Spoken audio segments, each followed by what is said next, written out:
शिंदे साहेब आणि रामराजे महाराज साहेब आपल्या फलटणमध्ये आणि जाऊनमध्ये पण आपल्याला बघायला मिळालं नसेल.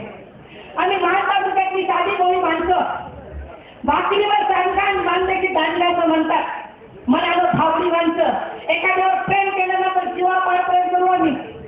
गेली 40 वर्ष आम्ही तात्यांवर प्रेम केलं. गेल्या 3.5 वर्षात आमची काही गणित चुकली. गाढवाचं शिंगरू म्हणतात ना, गोंडच दिसतं पण ते मोठं झालं की जाता मारायला लागतं. माणसा जनतेला कळायला लागले आता ते जाता मारायला लागले. आमचे आदरणीय शिंदे साहेब जिल्ह्याचे पालकमंत्री झाले. एवढा मोठा उदाहरण आनंदाला आला, उत्साहाला आला, एक चैतन्य पसरलं.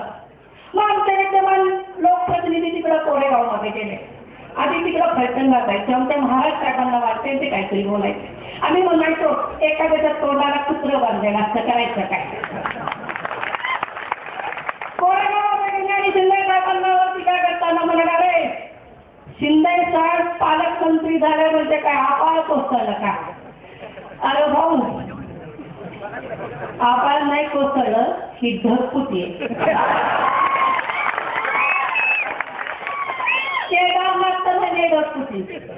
मोर्चाकडनं उत्तर करून गेली. शिंदे साहेब ढगफुटे तुझं मोर्चातून नव्हतोय. बोलायला भरपूर आहे. मला 2 मिनिटं वेळ दिलाय.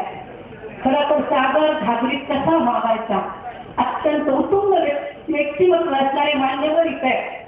मी या निमित्ताने एवढंच सांगू इच्छिते की माथाडी कामगार असणारे, माथाडी नेता असणारे शिंदे साहेब पालकमंत्री होतात. त्यांना मंत्रिपदाचा दर्जा मिळतो, ते पद मिळतं. आणि नगरसेवक असणारे रामराजे साहेब आज राज्य जिल्हा निवडणुकीचे कार्याध्यक्ष होता. मला बंधू आणि भगिनींनो तुम्हाला एकच सांगायचे की जो प्रामाणिकपणे कष्ट करतो, जो निष्ठेने पक्षाबरोबर राहतो तेव्हा हे फळ मिळतं. आणि फक्त राष्ट्रवादी काँग्रेसमध्ये हा चमत्कार होतो. त्याचा पुढे जाऊन मला एक सांगायचं तुम्हाला की माझ्यासारखे असंख्य कार्यकर्ते जे निष्ठेने आणि प्रेमाला राष्ट्रवादीवर प्रयोग करतात. खरं तर आमच्यासाठी पाठबळ आहे. सामान्य कुटुंबात जन्माला आलेली माणसं अत्यंत संघर्षानं मोठी होतात. त्याला मान सन्मान मिळतो तो फक्त राष्ट्रवादी काँग्रेसमधून मिळतो. आणि म्हणून माझ्यासारख्या कार्यकर्त्याला काम करायचं बळ मिळतं मला असं वाटतं.